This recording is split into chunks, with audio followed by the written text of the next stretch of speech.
Bonjour et bienvenue sur le site du podcast Histoire en série, créé et animé par Nicolas Charles et Johan Chanoir. Au programme, une analyse des séries d'hier, d'aujourd'hui et de demain par les spécialistes des questions mobilisées par nos shows préférés.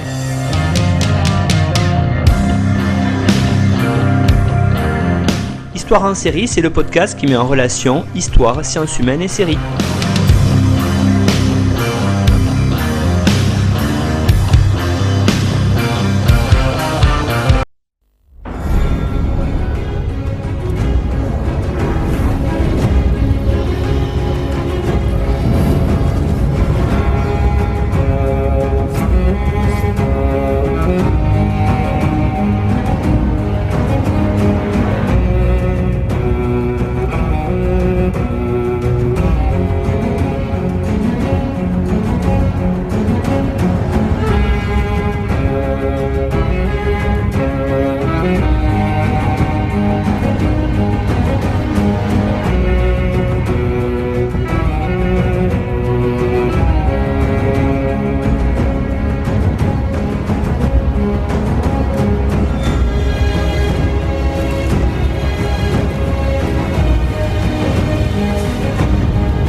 Bonjour à tous, bienvenue dans Histoire en série qui s'est mis en mode Game of Thrones durant tout ce mois de décembre et on termine aujourd'hui notre série d'émissions très complète avec plus d'une vingtaine d'émissions différentes sur beaucoup d'aspects de Game of Thrones, des aspects qui peuvent paraître à la fois très éloignés comme le management, mais des aspects aussi très précis, notamment sur l'œuvre de Martin. Je vous engage à réécouter toute la série d'émissions disponibles sur toutes les grandes plateformes de podcast ainsi que sur YouTube et Spotify. Allez sur notre site internet histoireensérie.com pour avoir là aussi la liste et les liens pour aller écouter toutes les émissions. Alors, je reçois aujourd'hui deux intervenants. Tout d'abord, Aurélie Passy, qui est déjà venue nous présenter notamment une émission sur Daenerys, mais aussi une émission sur Essos, parce que c'est une spécialiste de l'Antiquité, mais aussi de l'Orient, de l'Antiquité en Orient en tout cas. Bonjour Aurélie. Bonjour. Donc, vous êtes doctorante, Aurélie, vous travaillez sur l'Antiquité et justement en Orient, je l'ai dit, et puis vous avez écrit un ouvrage avec Thierry Soulard sur Game of Thrones, sur l'histoire dans Game of Thrones. Donc, je renvoie à la bibliographie que vous avez fournie et vous êtes accompagné aujourd'hui d'un collègue qui s'appelle Yann Boudier. Bonjour Yann. Bonjour. Alors Yann, après avoir fait un master en littérature comparée, interrogeant le lien entre genre et légitimité, dans le cas de Game of Thrones, vous êtes actuellement en thèse et vous travaillez sur la plus large question de l'appropriation systémique des cultures marginales et sur le rôle de l'adaptation dans ce processus.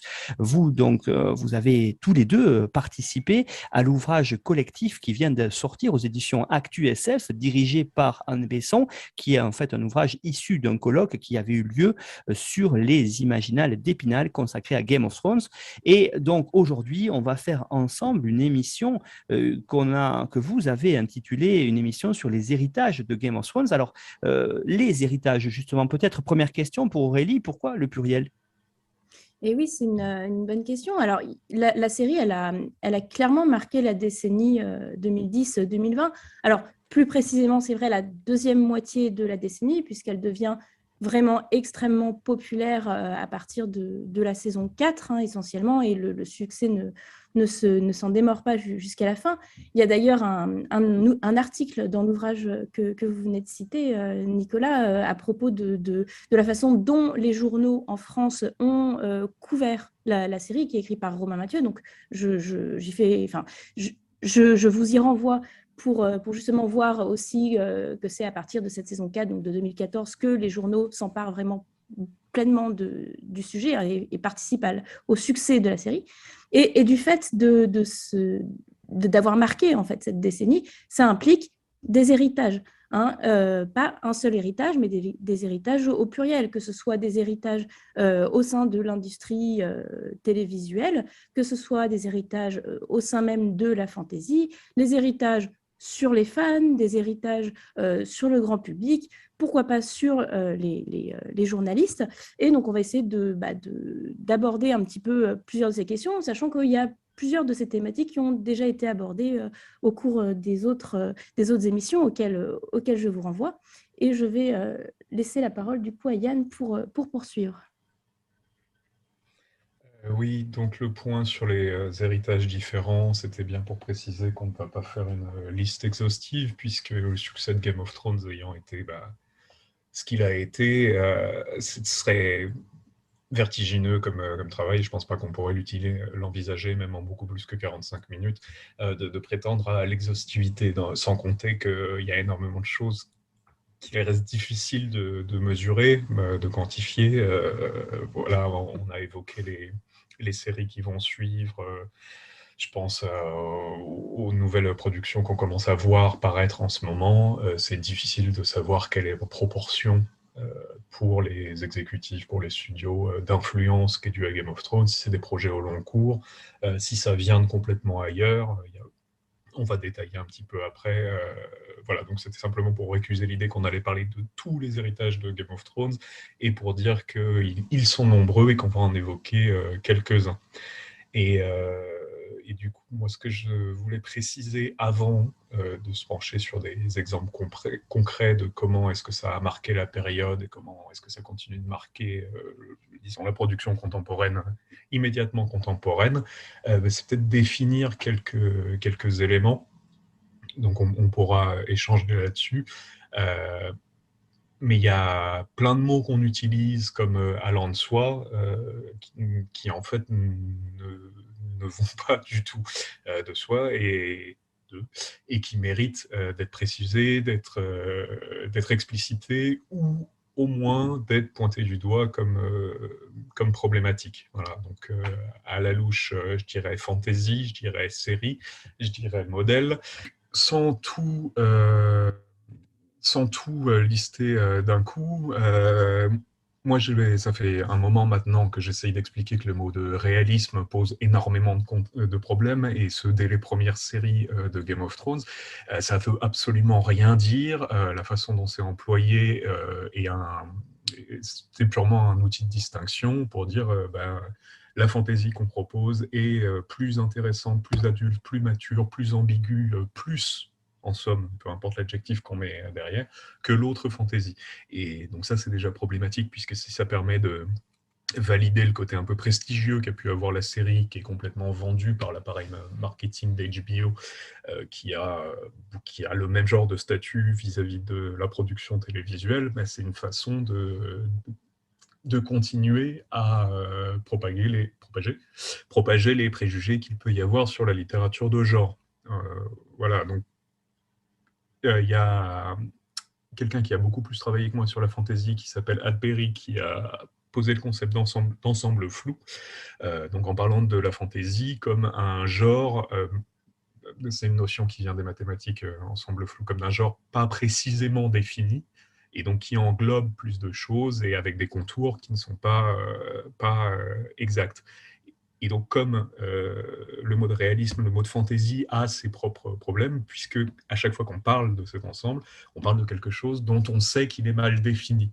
Et aujourd'hui, dans le contexte actuel, on peut complètement dire la même chose pour la série télé elle-même, puisque la série télé n'est plus forcément sérielle, ne se regarde plus forcément sur une télé, recouvre des productions avec des formats extrêmement différents. La barrière qu'il pouvait y avoir avec l'épisode du Covid, c'est encore enfin du confinement surtout, c'est encore une nouvelle façon de redistribuer les cartes, mais la distinction qu'il pouvait y avoir un petit peu formelle, un petit peu actée entre le cinéma et la série télé a complètement explosé, voire est en train de s'inverser, puisque il y a des facteurs économiques forts à l'œuvre qui font qu'aujourd'hui, la série stimule plus d'intérêt que le cinéma, et donc va avoir accès à de nouveaux acteurs, plein de marqueurs pas forcément intéressants, mais essentiels, de prestige. Voilà, donc aujourd'hui, de quoi on parle quand on parle de séries télé? Je ne suis pas sûr que ce soit la même chose que ce dont on pouvait parler dans les années 80. Donc tout ça mérite d'être un peu détaillé, explicité, et il faut sans arrêt ramener les choses dans un contexte précis si on veut essayer d'avoir une conversation intéressante. Voilà, donc série télé aujourd'hui, je ne suis pas sûr de savoir ce que ça veut dire. Je suis à peu près sûr que ça ne veut pas dire forcément la même chose que quand Game of Thrones a commencé, et même HBO n'est plus dans le même état qu'avant. Bon, ça c'est empiété sur ce que je comptais dire après, je vais peut-être m'arrêter là. Merci Yann pour cette introduction. C'est vrai que ça permet quand même de poser un certain nombre de problématiques. Alors, si on rentre peut-être, Aurélie, avec vous directement dans le vif du sujet, j'allais dire, sur l'impact de Game of Thrones. Commençons peut-être par un impact sur la littérature. Qu'est-ce qu'on peut en dire là-dessus, Aurélie ? Alors, je vais essentiellement parler d'un point de vue des ventes, parce qu'il y a plein de sujets sur les impacts directs sur la littérature qu'on pourrait aborder, comme par exemple savoir si le style de George Martin, avec un style de fantasy grimdark, là je revois à l'épisode, le premier épisode, celui de Justine Breton, qui justement définit le style de fantasy, un style de fantasy historique, ou avec des intrigues complexes, des personnages moralement gris, etc. Donc ça, ce serait intéressant de faire une étude dessus, mais je vais plutôt parler des ventes et de l'aspect économique. Alors, il faut savoir qu'il y a eu un impact, clairement, sur les ventes de la saga principale de George Martin. Et ça, sont les éditeurs de George Martin qui nous le disent. Par exemple, Florence Lautin, qui est l'éditrice de Pygmalion, nous dit que les ventes de tomes de la première série sont passées depuis 2011 de 4500 exemplaires en grand format à plus de 60 000. Et le phénomène est encore plus spectaculaire avec les éditions poche, puisque avant la série, c'était 25 000 exemplaires qui étaient vendus par titre, et désormais les intégrales, donc le format intégral de J'ai lu en petit format, atteignent désormais les 500 000 exemplaires. Donc ça, c'était les chiffres en 2019. Après, ce qui est intéressant de voir, c'est qu'avec la fin de la série, et il est vrai aussi l'absence de la fin de la saga sur papier, puisqu'on attend depuis 2011 le tome 6, George Martin dégringole totalement des ventes de l'imaginaire en France. Il y a eu un récent article qui montrait qu'il était sorti du top 50 des ventes français, et qu'il cédait la place notamment à The Witcher, qui a sa série. Et ce qui est aussi intéressant de voir si la série a eu un impact sur la fantasy en général. Alors, il est vrai que du coup, le terme de fantasy a été davantage popularisé auprès du grand public, puisqu'il y a eu, le terme a été beaucoup plus courant dans les journaux ou à la télévision. Mais est-ce que ça a eu un impact sur les ventes de fantasy de ce genre-là ? Eh bien, a priori, pas vraiment. Ça a vraiment eu un impact en marge. On a par exemple une interview de Jérôme Vincent, qui est le directeur de ActuSF, qu'on est en train de préparer sur le site de la Garde de Nuit. Donc, je mettrai en lien quand on l'aura. Il nous dit que ça ne s'est pas ressenti, pas vraiment sur les autres livres de fantasy, et que même sur les autres livres de George Martin, eh bien, ça ne s'est pas non plus vraiment ressenti. J'ai lu, par exemple, des éditeurs de George Martin disait que la vente de la version poche de Feu et Sang, donc le dernier livre en date de George Martin qui est sorti en 2018, ces ventes-là étaient vraiment décevantes, et ils peinent vraiment à vendre une autre série de George Martin qui s'appelle Wild Cards, qu'ils ont commencé à traduire en français. Il y a plus de 30 tomes en anglais, mais en France, on en est à 8 tomes traduits. Eh bien, ça peine à tel point qu'a priori, la série, il y a peu de chances qu'elle aille jusqu'à la traduction des 7 tomes. Donc, c'est intéressant de voir que l'impact, il a eu sur George Martin directement, et que si le terme fantasy, si la littérature de fantasy est peut-être plus connu, ça ne se traduit pas forcément par une vente de ce genre-là. En tout cas, un plus grand intérêt pour ce genre-là de littérature. Si je peux rebondir sur ça rapidement, du coup, ça correspond un peu à ce que je vais développer plus loin. Donc, c'est l'idée qu'en fait, le succès qui a été ingénieré par, disons, HBO autour de Game of Thrones, avait jamais été prévu pour être le succès d'une littérature de genre, avec tout ce qu'elle comporte, mais bien le succès d'une exception. Donc, c'est ça que je voulais dire en parlant de distinction, de prestige, etc. En fait, ce qu'on voit quand les ventes, c'est une théorie, il faudrait qu'on ait la série Wildcards pour que ce soit vraiment joliment confirmé, idéalement avant que je finisse ma thèse, comme ça, ce sera un bon exemple.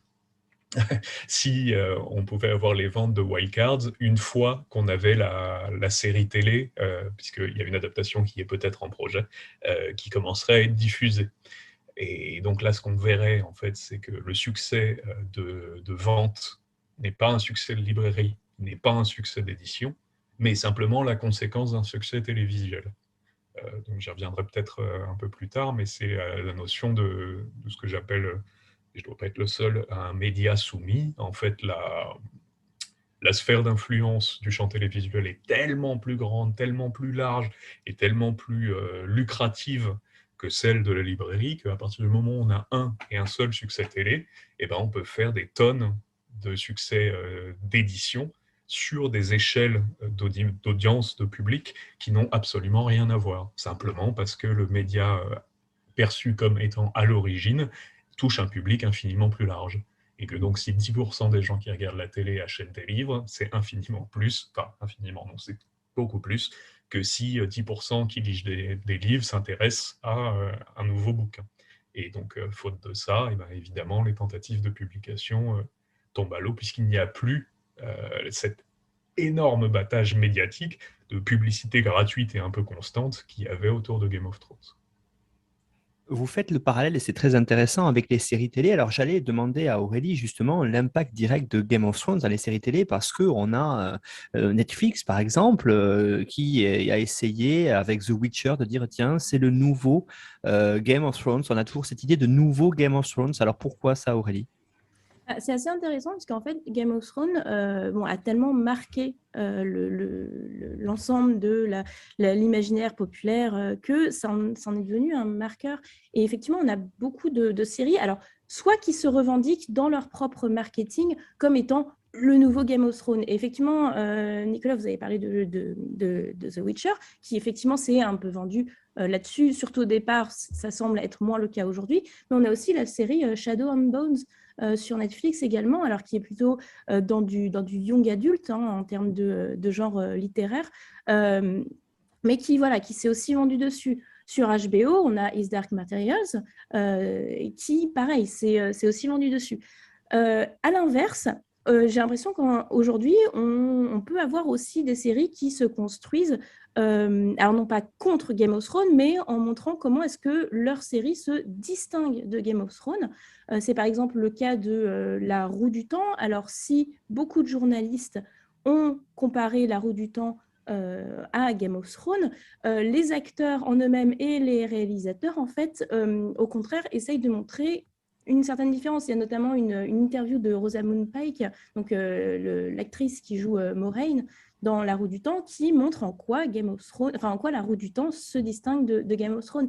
Mais voilà, dans les deux cas, c'est intéressant, mais dans les deux cas, Game of Thrones reste une référence à partir de laquelle on adhère, ou alors à partir de laquelle on se démarque. Et que ce soit dans le discours des producteurs, des acteurs, donc des acteurs vraiment de la série, ou alors par les journalistes. Et là, je pense qu'on a aussi une distinction à faire entre le discours des journalistes qui ont souvent Game of Thrones en référence et le discours des producteurs et des acteurs, donc de ceux qui font les séries, qui n'est pas forcément toujours le même.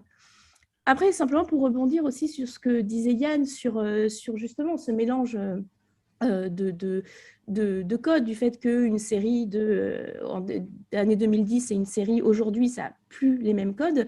Effectivement, on voit que la série Game of Thrones, alors, elle n'a pas forcément à elle toute seule changé les codes du format télévisuel, mais elle a en tout cas introduit certains codes et certaines attentes chez les spectateurs, duquel, enfin, aujourd'hui, on va plus s'attendre, où il y a pas mal de mélange entre le format série et le format cinéma. On a des épisodes qui durent 1 heure, 1 heure et demie, hein, donc c'est beaucoup plus long que le format habituel entre 20 et 40 minutes.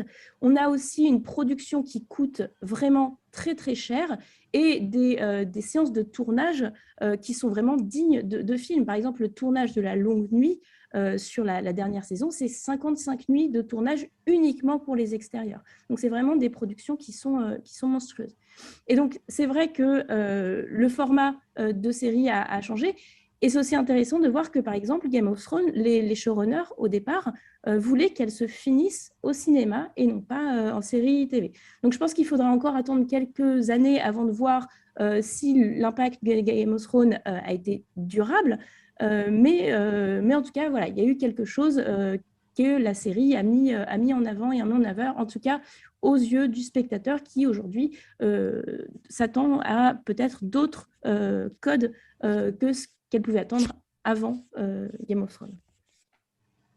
Yann Boudier, Game of Thrones aussi, série, on l'a vu, elle nous l'a rappelé, Aurélie Passy, hein, dans l'émission que l'on a faite en tout premier pour lancer cette série d'émissions justement sur la fantasy avec Justine Breton.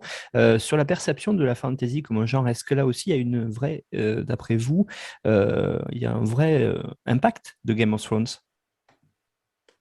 Alors là aussi, c'est une question compliquée puisque il faut définir quelle fantasy, quel impact, où ça, sur quel marché.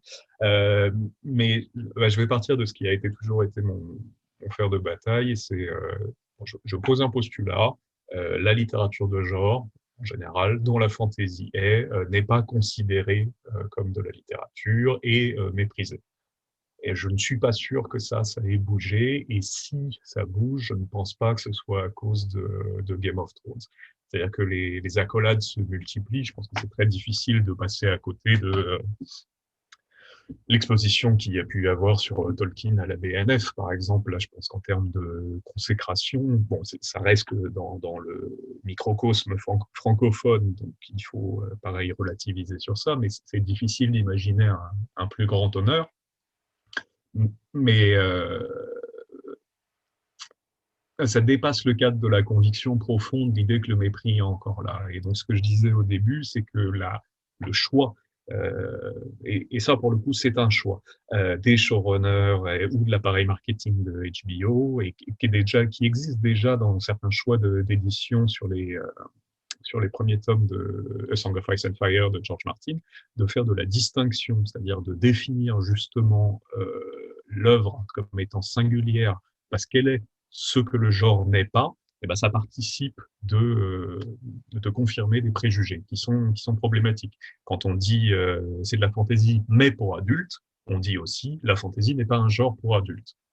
Voilà. Et donc, il existe des œuvres de jeunesse, mais il existe des œuvres de jeunesse en dehors du champ de la fantaisie, et on ne réduit pas d'autres littératures à ça, simplement parce que ça y existe. Donc, c'est des préjugés qui existent au moins depuis Tolkien. Je pense qu'on peut les retrouver absolument partout, dans tous les genres, sur toute l'histoire de la littérature. Shippey, donc excusez-moi, je ne sais plus si c'est Tom ou Alan, mais il y a si ce n'est la référence sur Tolkien, les démonte assez bien, et c'est il y a des dizaines d'années que ça. Donc, je pense qu'il y a eu il y a un espèce de système permanent de mépris, de distinction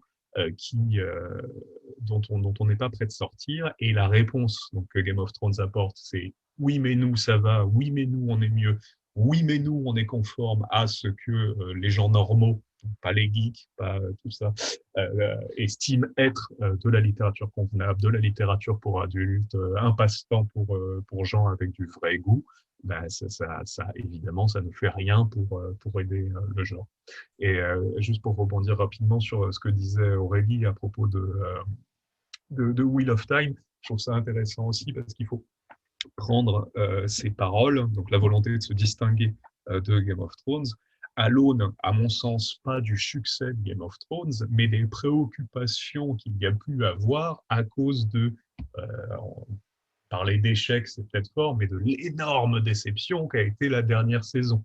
C'est-à-dire qu'au moment de la dernière saison, ce genre de choix d'édition, on va faire Asimov, on va faire La Roue du Temps, c'est déjà des centaines de millions de budget, peut-être même plus d'ailleurs, puisque si c'est prévisionnel, ça peut aller beaucoup plus loin, était déjà engagé, et il y a cette espèce de crash où l'opinion publique se détache, désintéresse de son objet chéri, qu'elle a chéri pendant près d'une décennie.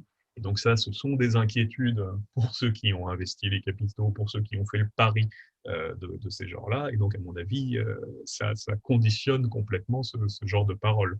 Voilà, si Game of Thrones avait fini sur un boom, je pense que les arguments qu'Aurélie évoquait, cités par Rosamund Pike, le fait de prendre le soin d'expliciter en interview pourquoi on n'est pas Game of Thrones, ça, c'est pas une parole qu'on verrait, pas sur l'espace public en tout cas.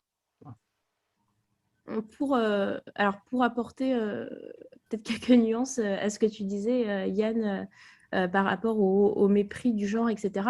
Alors, je pense qu'il existe encore pour certains journaux, pour certains publics. Moi, je me souviens toujours d'une demande de CNews qui avait contacté la garde de nuit au moment de la sortie de la dernière saison et qui demandait, alors non pas qu'on intervienne sur le fond, mais vraiment simplement pour venir nous filmer en train de regarder déguisés en fan.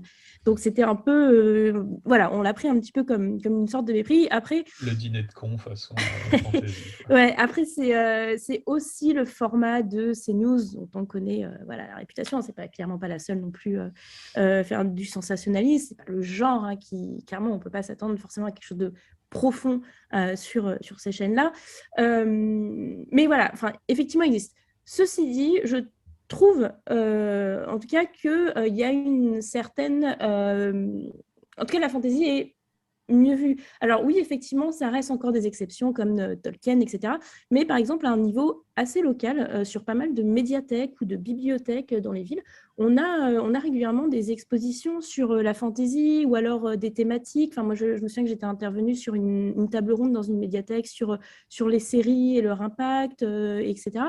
Et je pense que là aussi, le champ universitaire qui s'empare de plus en plus de cette question-là, de la fantaisie, que ce soit chez les littéraires comme toi, Yann, ou chez les historiens, ça va participer, je pense, alors pas donner les lettres de noblesse forcément, mais en tout cas à montrer que voilà, c'est pas que un genre méprisable. Je pense aussi au rôle des communautés de fans qui font un travail aussi de démocratisation auprès du grand public.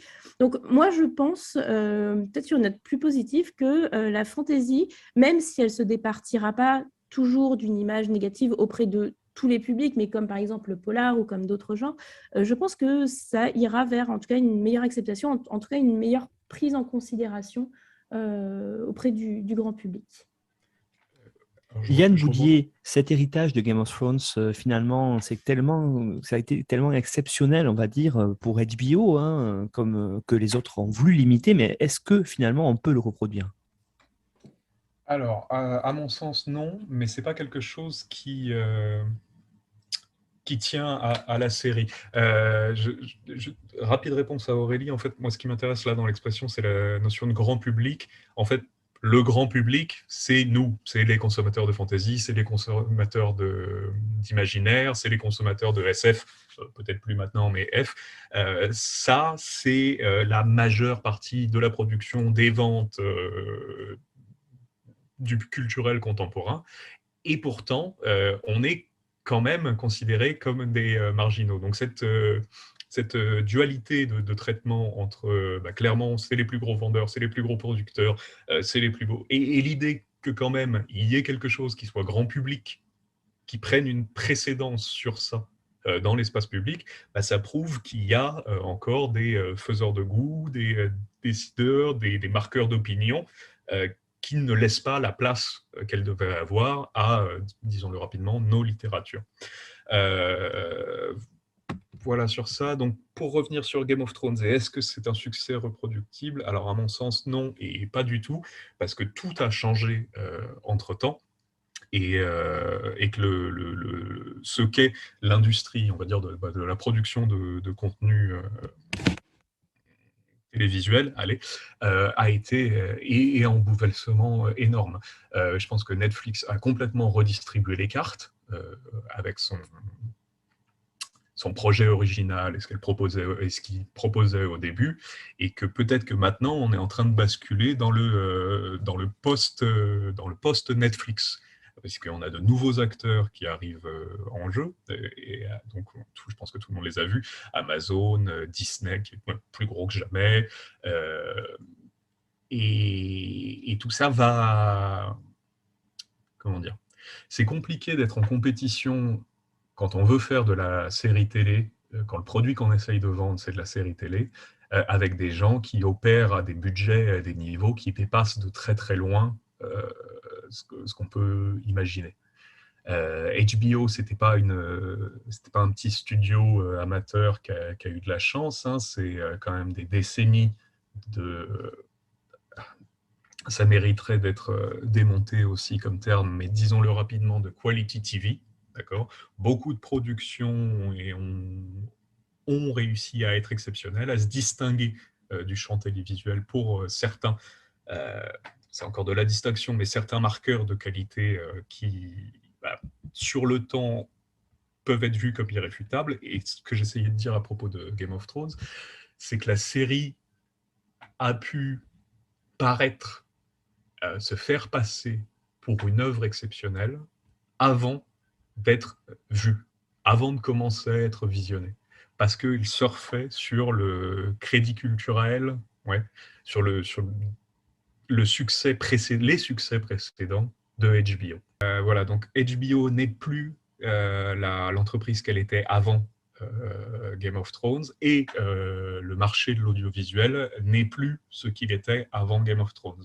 Et je crois qu'il y a une confusion énorme, qui est en train de se dissiper maintenant, mais une confusion énorme entre l'idée que faire une série comme Game of Thrones, c'est obtenir un succès comme Game of Thrones.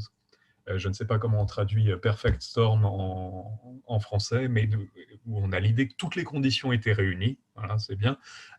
Il y avait le piratage qui était facile, il n'y avait pas de concurrence sur d'autres streamers, il y avait la notion que le grand public, dans le sens tout le monde, pouvait accéder au contenu d'une chaîne privée avec une réputation élitiste. Donc ça suscite de l'envie, ça participe de la notion de prestige. Il y avait une espèce de fait de communion aussi sur le fait que tout le monde pouvait regarder ensemble l'épisode au même moment en tweetant ses réactions, donc une expérience sociale à une échelle beaucoup plus large que celle que les gens qui aiment aller au cinéma prétendent qu'on a en allant au cinéma. Donc il y a eu plein d'éléments, et ça c'est possible puisqu'il n'y avait pas 15 abonnements différents à avoir et à suivre.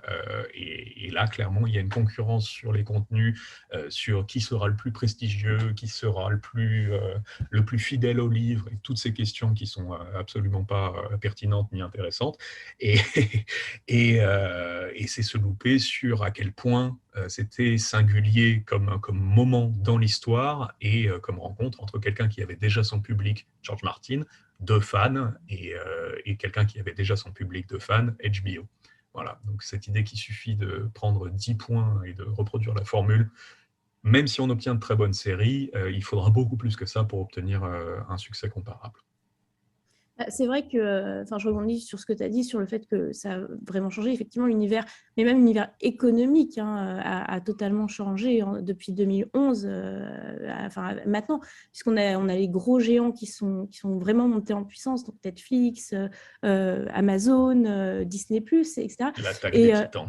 Voilà, il y a vraiment une guerre économique. Et parmi ces plateformes-là, et HBO essaye, avec le lancement de sa plateforme HBO Max, de rentrer dans cette guerre. Et HBO Max va essayer aussi de rentrer dans cette guerre économique avec un univers étendu, Game of Thrones. Et je pense qu'on va pouvoir en discuter. Simplement pour dire que je renvoie à un article aussi qui a été fait sur la garde de nuit qui justement explique tout ce contexte de guerre économique qui participe, enfin qui est un des enjeux, qui explique les enjeux stratégiques autour d'un univers étendu Game of Thrones justement. Oui, et donc juste un point pour terminer sur ça. Moi, ce qui me préoccupe, c'est la notion des conséquences pour le spectateur. Il y a un speech de Bezos que je trouve emblématique sur la manière qu'il a d'envisager Amazon Prime, pardon, Amazon Vidéo, je ne sais plus, comme un moyen de vendre des chaussures. Voilà, l'idée, c'est que c'est un investissement, c'est chaud, et ça lui permet d'avoir une vitrine pour vendre d'autres produits à ses téléspectateurs qui sont juste des clients d'un système beaucoup plus large. Donc le pacte initial de HBO, c'était de dire on signe avec des téléspectateurs qui savent ce qu'ils veulent, qui ont des envies précises et que la télévision standard ne peut pas leur offrir, et on va produire quelque chose pour satisfaire leur envie à eux. Voilà, donc on ne vend plus du temps de cerveau disponible aux publicitaires, on vend des séries à des gens qui aiment regarder des séries. Et si ce contrat-là change, l'objectif de ce contrat-là est modifié, ben on a du souci à se faire, à mon sens, pour les séries qui vont être produites.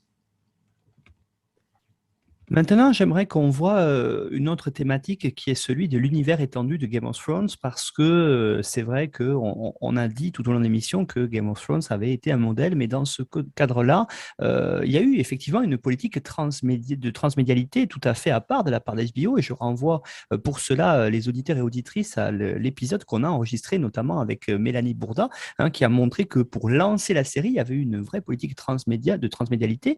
Mais qu'est-ce qu'on peut en dire sur cet univers étendu? Parce que finalement, peut-être que là, il n'y a pas eu de vraie nouveauté, parce que d'autres, on va dire en tout cas labels, avaient fait pas mal déjà d'autres choses, comme les comics notamment, autour de la transmédialité. Qu'est-ce qu'on en dit, Yann, sur ça? Alors, je vais continuer sur la ligne défaitiste. Je suis entre peu enthousiaste et un peu préoccupé sur ce qui peut advenir. Et encore une fois, il faut définir, puisque finalement, c'est quoi l'univers étendu? Là, on a un exemple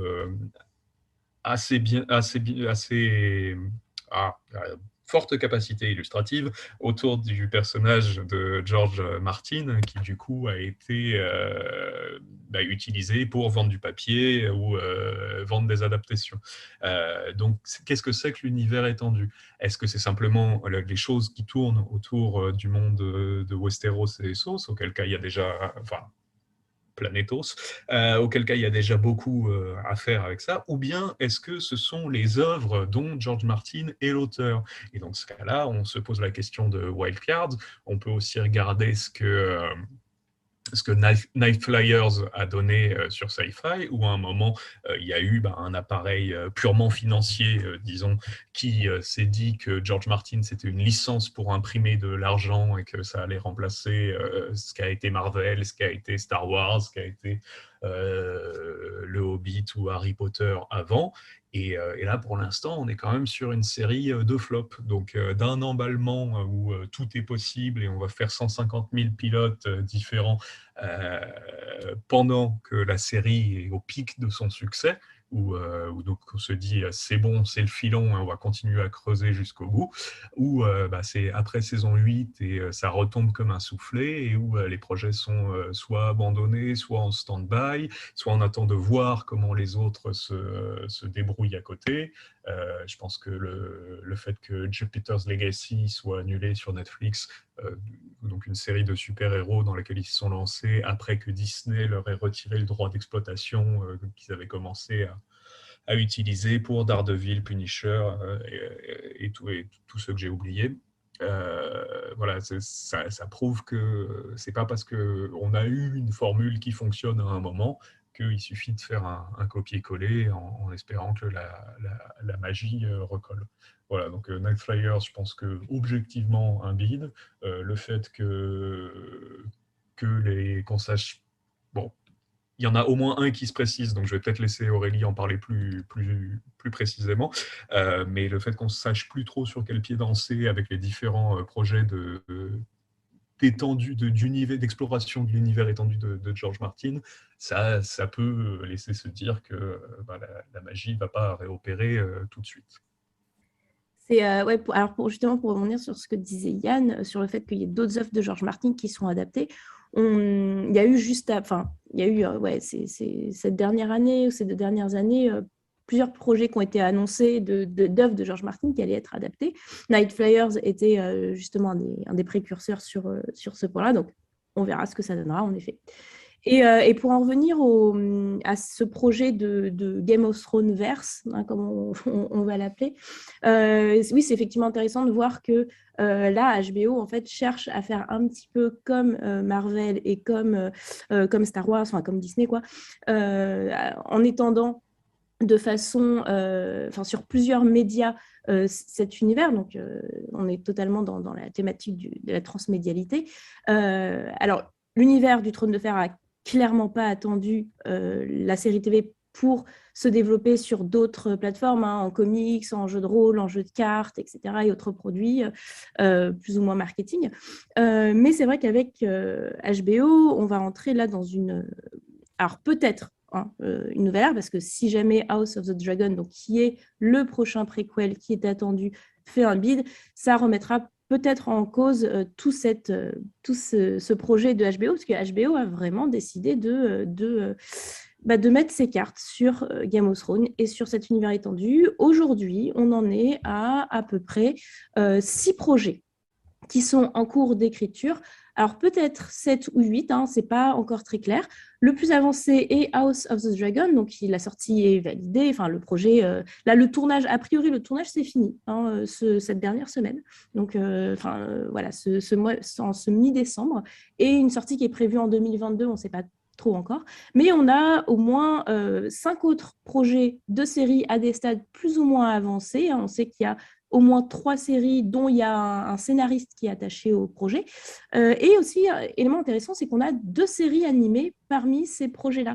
Donc, on retrouve un petit peu la même idée de faire quelque chose d'étendu, comme The Witcher, Netflix avec The Witcher, qui fait une série en live action et qui fait des séries animées, en tout cas un film animé. Et comme Marvel fait également avec la série What If, avec ses séries et avec ses films. Donc, on verra si Game of Thrones, cet univers se développe un jour sur cinéma. C'est pas gagné pour l'instant, parce que HBO clairement fixe série.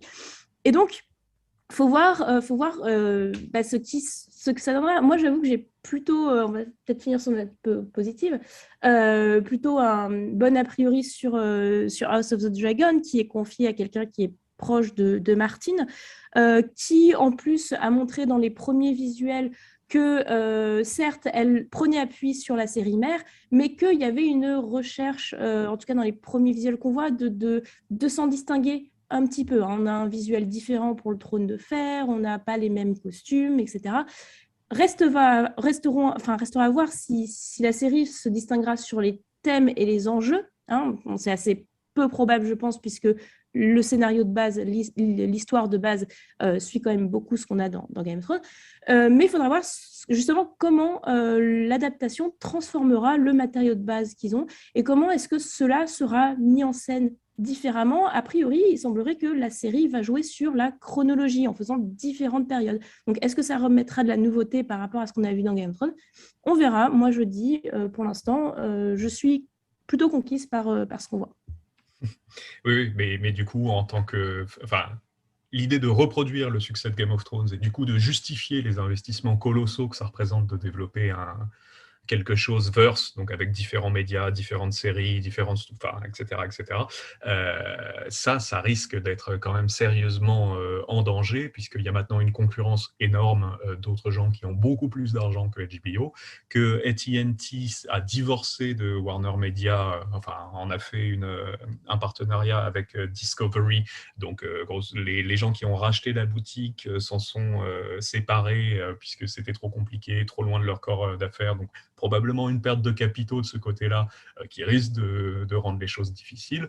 Et c'est super si le pilote ou les projets plaisent aux fans, mais ce moment où l'œil du grand public, de tous les journaux, etc., est concentré sur un seul objet culturel, on ne va pas le réavoir de sitôt. C'est la conséquence d'un moment technologique, d'un moment économique, et ça, pour réussir à le retrouver, je pense que ce n'est pas gagné. Donc après, ça n'a pas besoin d'être une chose, hein. On peut être parfaitement content dans la niche et se dire que la série va être bien et que c'est tout ce qu'on en attend. On peut croiser les doigts pour ça. Oui. Je ne pense pas que... je pense que HBO est assez conscient que House of the Dragon n'aura pas le succès de Game of Thrones.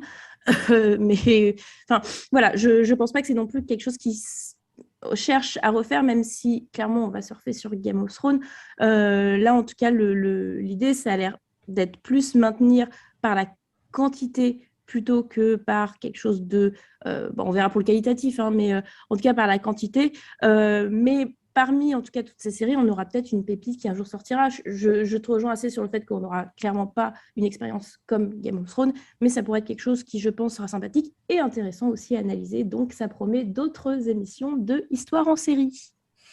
Exactement, Aurélie, c'est ce que j'allais dire en conclusion. Effectivement, hein, on a quand même consacré, pour montrer aussi l'importance de la série, plus de 20 émissions avec des intervenants venus de tout le monde francophone pour évoquer cette série, preuve qu'elle a quand même marqué à la fois les spectateurs, mais aussi les lecteurs, hein. Vous avez fait le parallèle tout au long de l'émission et ça, c'est très intéressant aussi.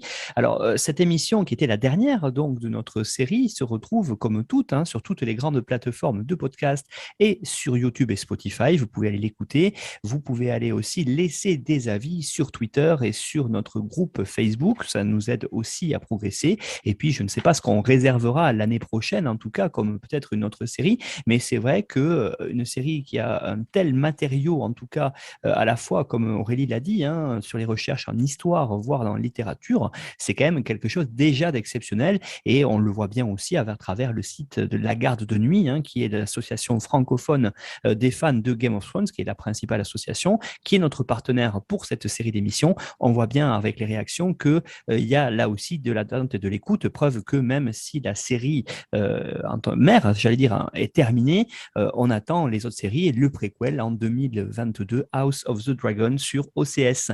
Merci à tous les deux et à bientôt dans Histoire en série. Au revoir.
Retrouvez-nous sur Twitter @Histoire en série pour connaître le programme à venir ainsi que des conseils bibliographiques.